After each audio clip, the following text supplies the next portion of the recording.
teman-teman.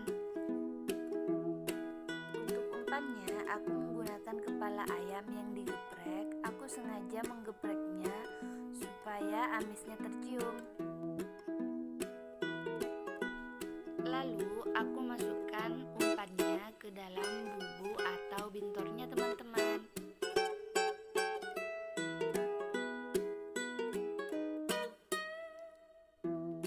Alat yang aku bawa ini adalah bubu atau juga disebut bintur.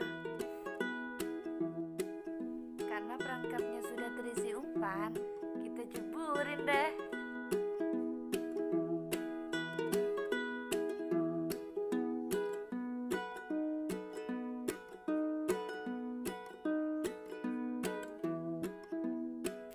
Kita tunggu 20 menit ya.